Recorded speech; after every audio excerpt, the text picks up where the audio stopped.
저는 오늘 창세기 46장 1절에서 7절 말씀 중심으로 해서 죄 많은 이 세상은 내 집 아니네 라는 제목으로 하나님 말씀을 증거하겠습니다. 오늘 본문 읽은 말씀은 그 야곱의 70가족이 애굽으로다가 단체로다가 이민 가는 그 내용이에요.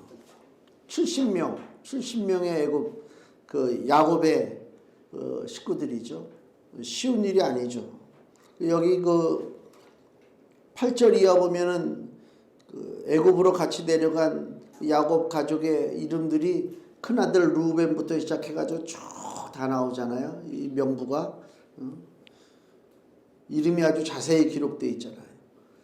이 가족들 단체, 우리가 이민 가는 것들 있잖아요. 이민 가는 그 경우가 있죠. 보통 뭐 한 가정에서 뭐 자녀들 한두 명 그렇게 이민들을 가는데 온 가족 70명이 다 동원돼 가지고 그러니까 손자에 뭐 하여튼 뭐 증손자까지 다 포함돼 가지고 다 그렇게 이민 가는 경우는 뭐 전무후무한데 이게 다 하나님의 계획입니다.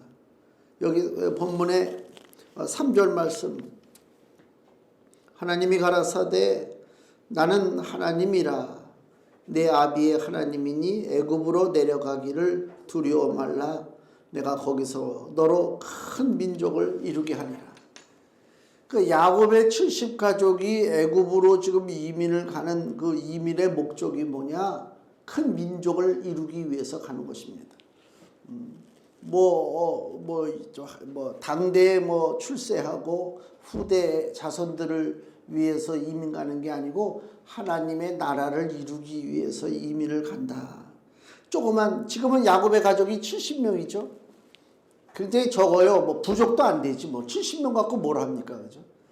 아주 극히 미미한 그 존재입니다. 근데 하나님의 계획은 뭐냐면 그 야곱의 혈통을 통해서 이스라엘이라고 하는 하나님의 나라를 세우는 거예요. 왜 야곱의 혈통을 통해서 이스라엘이라고 하는 하나님의 나라를 세우냐면 우리가 하나님의 나라 하지만 실상은 눈에 안 보이거든. 그렇잖아요. 하나님의 나라가 눈에 안 보인단 말이에요. 그래서 하나님께서 우리들에게 눈에 보이는 하나님 나라의 하나의 본보기를 보여주시는 것이 이스라엘입니다. 그 이스라엘의 출발점이 지금 여기 시작되는 거예요. 야곱의 70가족 극히 적은 숫자지만은 그 70명이 하나님의 말씀 앞에 순종하고 움직이라고 할 때 움직였을 때에 얼마 만에 430년 만에 200만 명 이상 넘는 큰 무리 민족을 히브리 민족을 이루어서 거기서 애굽에서 다시 가나안 땅으로 넘어오는 거예요. 그때 넘어올 때는 시시한 어떤 가족이 아니고 부족 국가가 아니라 하나님의 나라가 돼서 나오는 거란 말이에요. 그럼 하나님의 나라가 돼서 나올 때에 그 앞을 가로막는 가나안의 7 족속들이 있을 거 아니에요. 그 7 족속들을 우리 여호수아에 보면 하나같이 다 멸절시키고 이스라엘 민족이 가나안 땅을 차지하는 걸 볼 수가 있어요. 그 우리에게 뭘 보여주느냐? 아무리 강력한 국가라 할지라도 전쟁을 벌리면 10번 싸워서 10번 이기지 못합니다. 그렇죠? 다 피해를 당하고 야 이거 전쟁을 해야 되냐 말아야 되냐. 지금 러시아 우크라이나 전쟁 보면 알 수 있잖아요. 일방적으로 러시아가 이길 줄 알았는데 지금은 이게 아니잖아. 모든 전쟁이 마찬가지입니다. 한국 전쟁도 금방 끝날 줄 알았는데 3년을 넘게 끌었잖아요. 그게 쉬운 게 아니에요. 근데 그 여호수아를 보면 이스라엘 백성들이 애굽에서 나와서 광야에서 40년 동안 훈련받고 가나안 땅을 다시 찾으러 들어가는데 거기에 가로막는 가나안의 7 족속들이 있잖아요. 전쟁을 벌이는데 물론 아이성 싸움에서 교만 떨다가 잠깐 전쟁에 브레이크가 걸린 적은 있었지만은 대체적으로 다 승승장구하고 나간다고. 그럼 이스라엘의 전략이 뛰어나고 이스라엘 사람들은 화살마저도 죽지 않고 칼마저도 죽지 않아서 이스라엘 군대는 싸울 때마다 이겼는가? 그게 아니고 하나님이 우리에게 보여주는 것이 뭐냐? 하나님의 나라를 이루려고 앞장서서 싸우는 십자가의 군대들은 절대로 멸망하지 않는다. 이걸 보여주는 거예요. 구약은. 그러니까 구약의 사건은 우리에게 영적인 거, 그냥 허공에 이렇게 그려지는 것 같은 거, 손에 잡힐 듯 말 듯 하는 것들, 이것이 구약의 사건들을 통해서 분명하게 우리에게 보여주는, 이렇게 된다. 하나님의 나라는 이렇게 승리하고 이렇게 세워진다. 이걸 보여주는 거예요. 그 출발점이 뭐냐? 바로 야곱의 70가족이 애굽으로 이주하는 것입니다. 이거 잘 먹고 잘 살려고 이주하는 게 아니에요. 하나님의 나라를 세우려고 하는 것입니다. 근데 이 놀라운 일은요, 여기 창세기 46장에 딱 시작된 게 아니고 이미 창세기 12장에 아브라함을 갈대아 우르에서 불러내실 때 시작된 거예요. 일의 시작은 그렇단 말이에요, 항상. 그래서 하나님께서 그 갈대아 우르에 있는 아브라함을 불렀잖아요. 너는 내 본토 친척 아비집을 떠나 내가 네게 지시할 곳으로 가라 그랬단 말이에요. 그게 바로 가나안 땅이에요. 아브라함이 자기 고향을 떠나서 가나안으로 이주를 하는데, 신약성경 히브리서 11장 8절에는 이렇게 표현하고 있어요. 아브라함의 출발을. 히브리서 11장 8절, 믿음으로 아브라함은 부르심을 받았을 때에 순종하여 장래 기업으로 받을 땅, 즉 가나안 땅으로 나갈새 갈 바를 알지 못하고 나갔다. 갈 바를 알지 못했다는 얘기가 뭐예요? 구체적인 계획이 없이 출발했다. 우리가 하다못해 요새 일본에 많이 여행 가잖아요. 지난 12월 달에 한 달 동안에 일본을 찾아간 우리 한국 사람들이 45만 명이라고 그러더라고요. 일본 오사카, 후쿠오카에는 일본 사람은 없고 다 한국 사람들이 몰려다니는. 일본 가서도 한국 사람들 얼굴 보다 오는 거라고. 다 그러죠. 근데 뭐 후쿠오카를 가든 오사카를 가든 갈 때 그냥 뭐 될 대로 되겠지 뭐 그렇게 갑니까? 여행을 갈 때 몇 달 전인가 하여튼 그부터 계획을 세우고 비행기 예약을 하고 호텔 예약을 하고 코스를 잡고 막 그거 할 거 아닙니까? 그러니까 계획을 세운단 말이에요. 왜? 사람의 길이기 때문에 인간의 계획이 들어가는 거예요. 근데 아브라함은 하나님이 부르셔서 내가 네게 지시할 곳으로 가라고 할 때 갈 바를 알지 못하고 갔다는 얘기는 알 수가 없어. 아브라함은 도대체 이 상황이 어떻게 돌아가고 있는 건지 내가 계획을 세울 수가 없다니까. 어디 가가지고 몇 번 버스를 갈아타고 전철을 타고 이게 안 된다니까.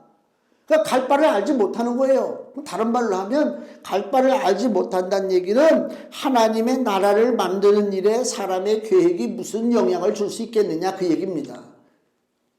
우리 그 인본주의적인 신앙을 갖고 있는 성도들은 잘못 생각하면 사람이 수고하고 사람이 애쓰고 사람이 어떻게 하면은 무슨 일이 벌어진다 이렇게 생각한단 말이에요. 그렇게 당연한 생각이요. 일반적인 세상에서는. 그래서 우리가 정성 그러잖아요. 우리가 정성이 지극하면 하늘도 감동시킨다고 그러잖아요. 옛날 사람들 그 보름달 떴을 때 그 장독대에다가 물 떠놓고 막 있는 정성 없는 정성으로 빌어내고 막 굉장하잖아요. 산도 높은 산 꼭대기에 올라가가지고 거기서 막 뭔가 좀 막 절을 하고 뭐 그래야 무슨 힘이 들어줄 것 같은 그런 느낌이 온단 말이에요. 이 정성이요. 지극정성이라고 그러잖아요.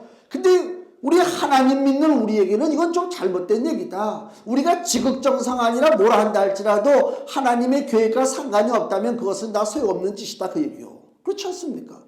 지금 하나님이 우리에게 물을 주시려고 저쪽에 지금 샘을 터뜨리려고 준비하고 계시는데 내가 부지런하고 내가 열심을 낸다고 그 주변에 아무리 파봐야 거긴 물이 안 나와. 하나님이 나오게끔 딱 지정한 곳에만 하나님의 은혜의 물이 터지게 돼 있단 말이에요. 그러니까 하나님의 은혜의 선물은 사람의 공로가 아니다 그 얘기예요.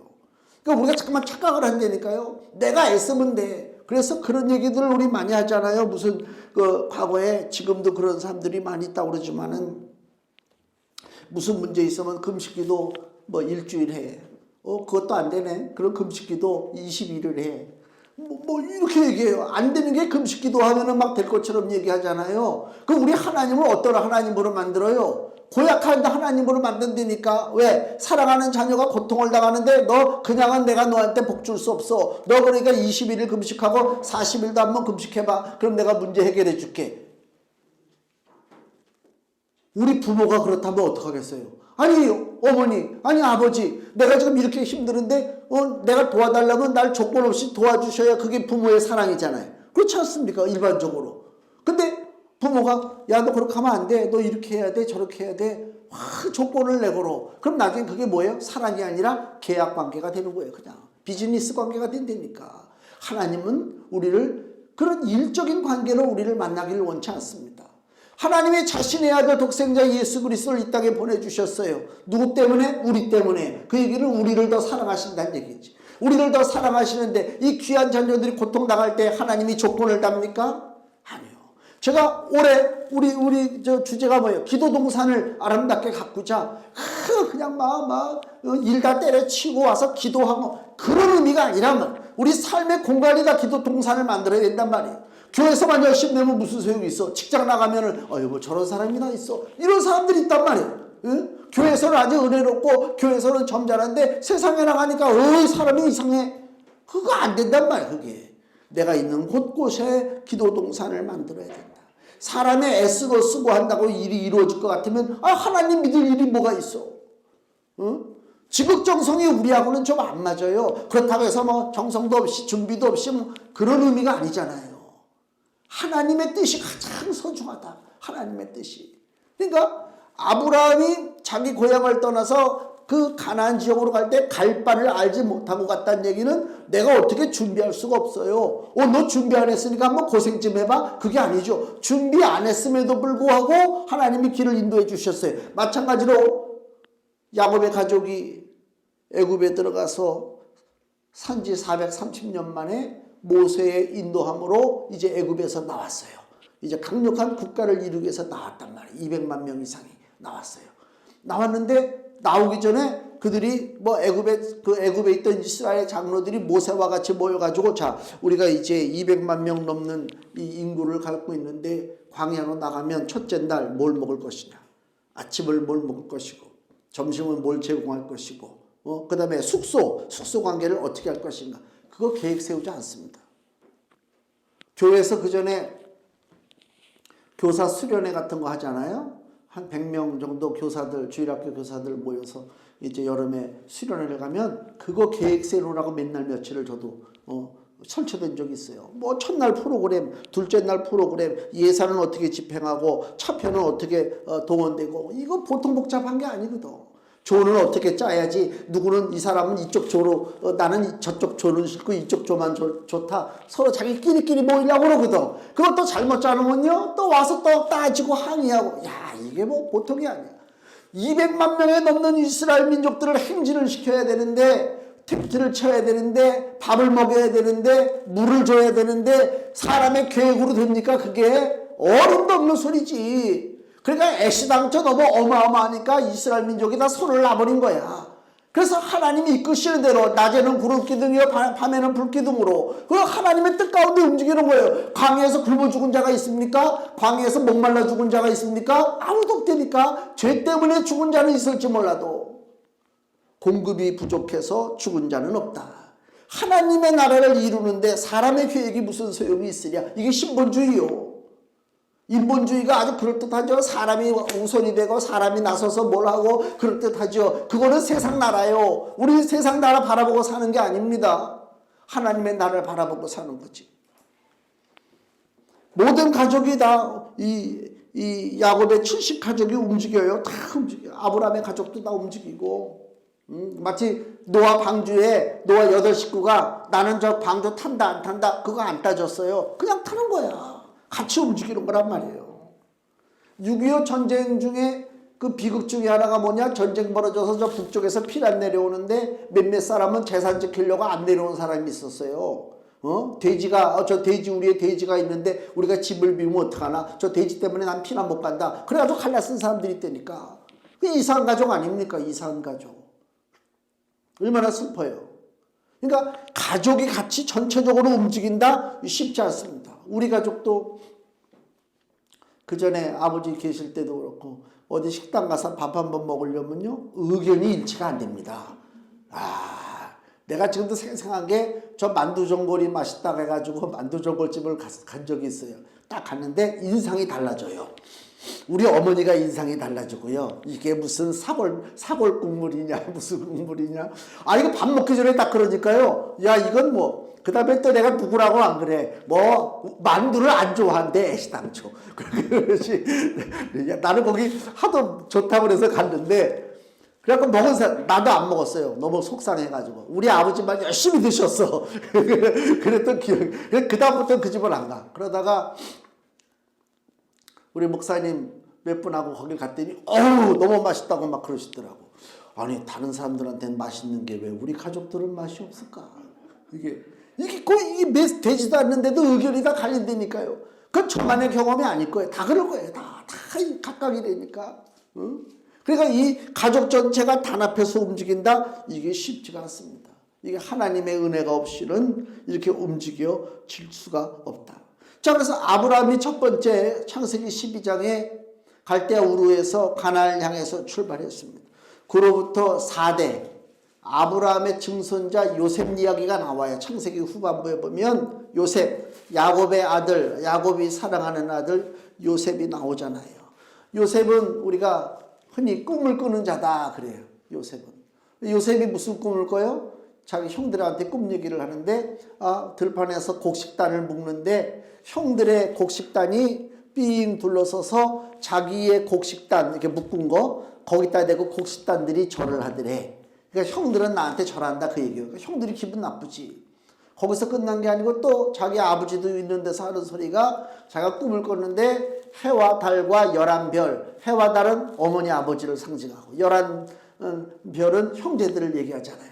해와 달과 11별이 자기에게 절하더이다.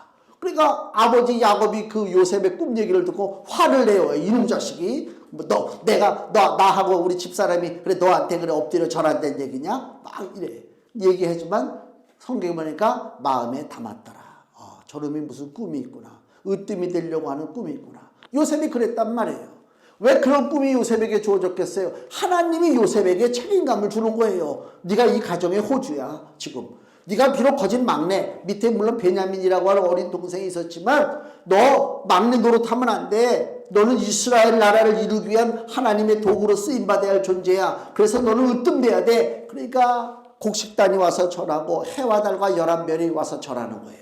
이 요셉의 마음속에 내가 으뜸이다. 이거 교만한 마음을 뛰어넘는 그런 의미가 아니에요. 내가 으뜸이라는 얘기는 다른 면에서 내가 책임지는 거예요. 그렇잖아요. 으뜸이라는 게 그거 아닙니까? 어느 기관이든 어느 조직이든 거기 우두머리는 야 나한테 와서 절하고 좀 나 좀 섬겨라. 이거는 거짓이요. 이건 엉터리야. 내가 이 조직을 위해서 이 단체를 위해서 내가 희생해야겠다. 이게 진짜 제대로 된 지도자 아닙니까? 요셉이 그거란 말이에요. 왜 하나님께서 나에게 이렇게 거룩한 부담감을 주시지? 내 가정을 왜 나보고 책임지라고 그러지? 이 형제들을 왜 나한테 책임지라고 그러지? 이런 부담감이 있어요. 근데 이 어리석은 형제들은 그걸 알지 못하고 그 동생 요셉이가 교만 떨고 자랑한다고 해가지고 신부로 봤을 때 요셉을 잡아다가 애굽으로다가 팔아버리잖아요. 팔아버려요. 종으로 팔아버린단 말입니다. 근데 종으로 갔다가도 그냥 종으로 있는 것이 아니라 그 보디발의 아내라고 하는 그 간악한 여자 때문에 거기에 그 계략에 넘어가 가지고 그래서 억울한 누명을 뒤집어 쓰고 감옥에 갇히는 장면이 나오잖아요.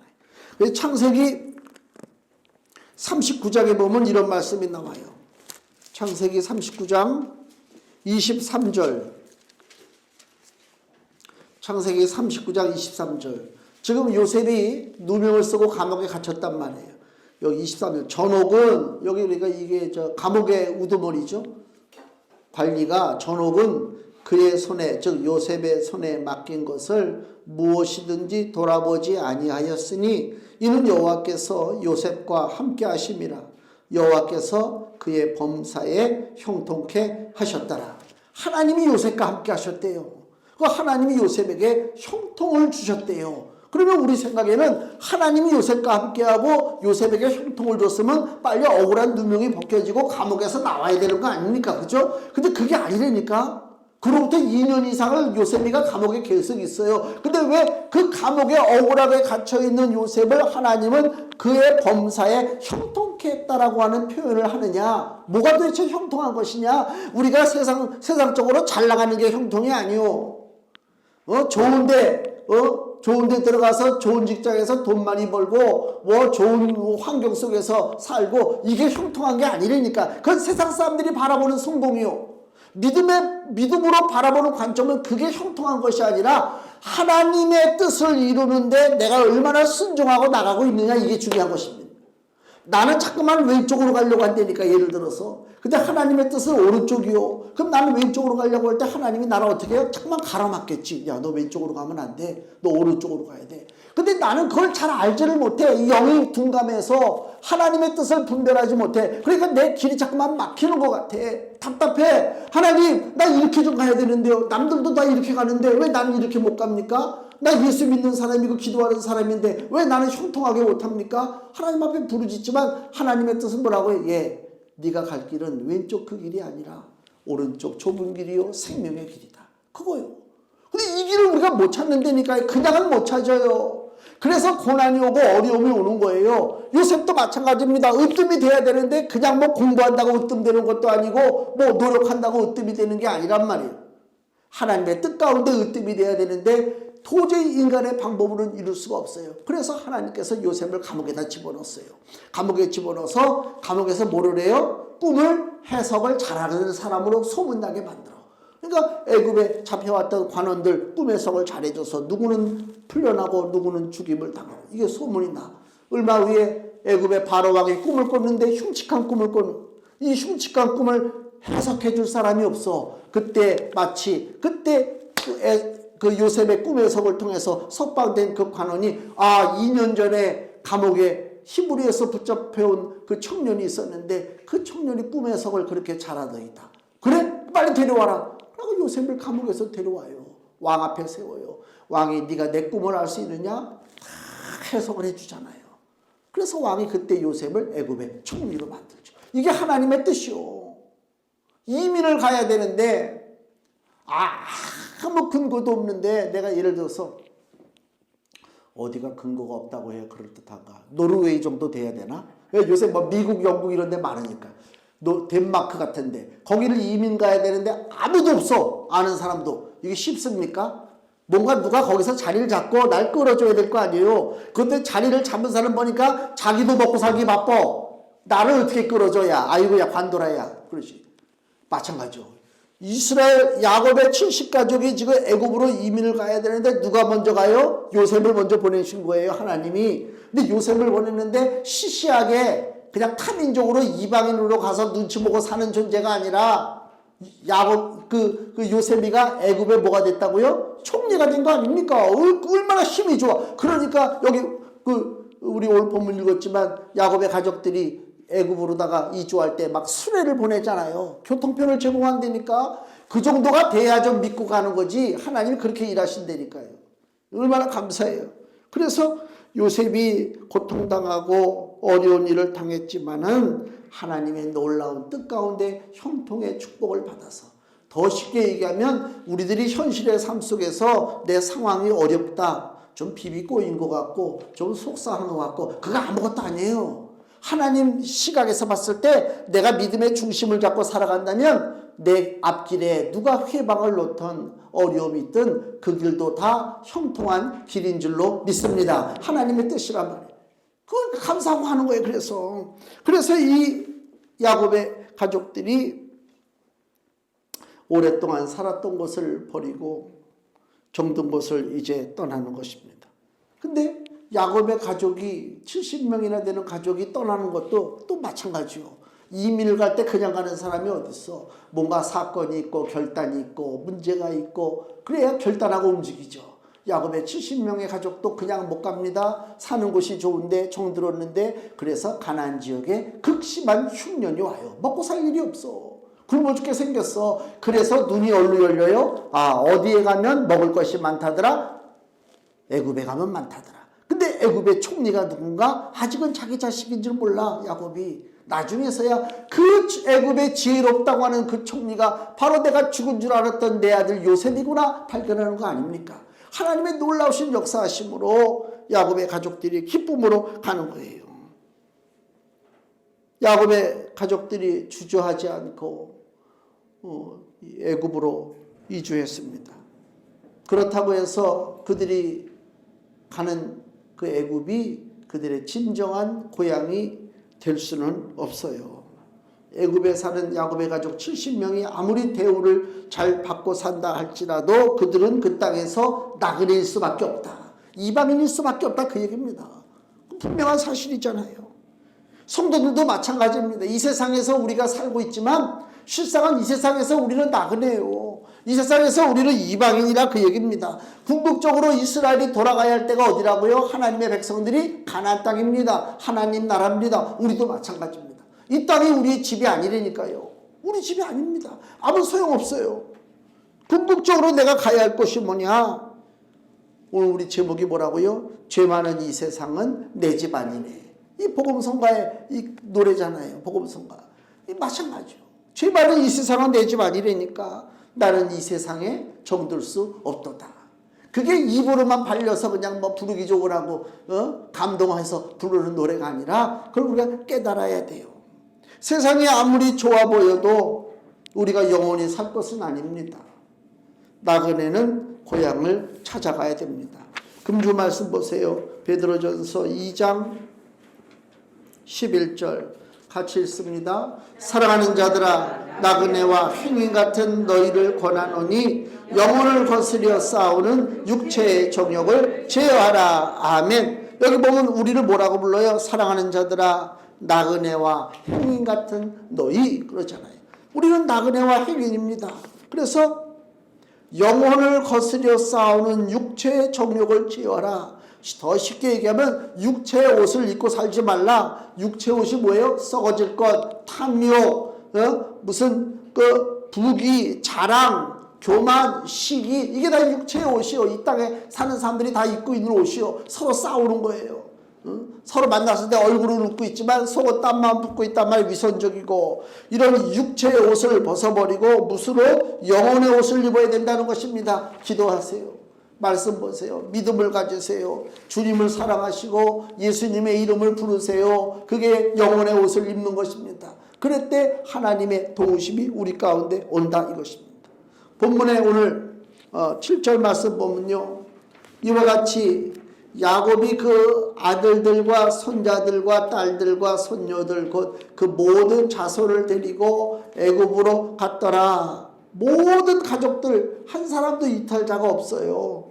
삶의 터전을 버리고 새로운 삶에 도전하는데 이게 쉬운 일이 아니잖아요. 사람마다 다 사정이 있잖아요. 복잡하잖아요. 근데 누구도 핑계하지 않고 마음을 합해서 온 가족이 연합해서 하나님의 말씀대로 지금 애굽으로 옮겨가고 있다. 왜요? 여기 3절 4절 다시 하나님 가라사대 나는 하나님이라 내 아비의 하나님이니 애굽으로 내려가기를 두려워 말라. 내가 거기서 너로 큰 민족을 이루게 하리라. 민족을 이루게 한다는 그 약속을 받았어요. 4절 내가 너와 함께 애굽으로 내려가겠고 정녕 너를 인도하여 다시 올라올 것이며 다시 가나안 땅으로 오겠다 그 얘기입니다. 이 두 가지 약속이요. 큰 민족과 다시 가나안으로 가겠다고 하는 이 큰 놀라운 하나님의 약속을 붙잡고 이스라엘 백성들이 지금 떠나고 있는 거예요. 근데 여기 1절 다시 보세요. 이스라엘이 모든 소유를 이끌고 발행하여 부엘세바에 이르렀다 그랬습니다. 여기 부엘세바라고 하는 것이 뭐냐? 여기 이스라엘은 야곱의 이름이죠. 야곱이 승리해서 하나님으로부터 얻은 이름이 이스라엘입니다. 이 얘기는 무슨 얘기냐? 이제 야곱은 야곱 개인이 아니라 이스라엘이라고 하는 국가가 되는 거예요. 그걸 좀 상징적으로 보여줘요. 그래서 이스라엘이 소유를 이끌고 떠나는데 어디에서 하나님 앞에 예배를 드리느냐? 부엘세바라고 하는 곳에서 예배를 드립니다. 부엘세바는 뭐냐? 그 야곱의 할아버지 아브라함이 아주 강성해졌을 때 블레셋의 아비멜렉이 찾아와가지고 무서우니까, 아브라함이 무서우니까 블레셋의 아비멜렉이 아브라함과 이렇게 무슨 협상을 맺는 곳이 바로 부엘세바예요. 야, 너 우리 공격하지 마. 우리도 공격 안 할 테니까. 그 힘없는 자가 하는 소리잖아요. 아브라함의 강성함 때문에 블레셋 사람이 와가지고 아브라함과 같이 평화조약을 맺은 것이 바로 이 부엘세바라고 하는 맹세의 운물이고, 그 다음에 또 이 야곱의 아버지가 되는 이삭이 또 번영하니까 또 블레셋의 아비멜렉이 찾아와요. 그건 다른 아비멜렉이지만 또 다른 블레셋의 왕 아비멜렉이 찾아와서 또 평화조약을 맺어요. 그 얘기는 무슨 얘기냐면 그 부엘세바라고 하는 그 운물, 맹세의 운물이라고 하는 상징이 뭐냐? 하나님의 백성이 세상과 싸워 이긴 장소입니다. 그러니까 우리가 믿음 가운데 바로 서서 하나님의 은혜를 누리면 내가 나가서 큰 소리 치지 아니하여도 우리의 적들이 우리에게 와서 먼저 화평을 청한다니까. 내가 연약하고 내가 우습게 보이면 와서 시비 걸고 싸우는 악한 존재들이 내가 하나님의 뜻 가운데 바로 서서 담대하게 세상을 보는 것이 아니라 그 너머에 있는 우리 전능하신 하나님 아버지를 바라보고 나간다면은 세상에 나를 대적했던 것들이 언젠가는 찾아와서 화평을 구할 때가 있다 그 얘기요. 이게 승리의 자리입니다. 그 승리의 자리 브엘세바에서 이스라엘이 지금 출발하는 거예요. 하나님의 나라가 되는 것이다 그 얘기요. 썩어지지 않는 하나님의 나라. 그래서 야곱의 가족들이 지금 출발하는 것이다. 우리도 하나님의 거룩한 나라가 되었습니다. 베드로전서 2장 9절에 오직 너희는 택하신 족속이요 왕같은 제사장들이요 거룩한 나라니 그랬습니다. 우리는 거룩한 나라가 되었습니다.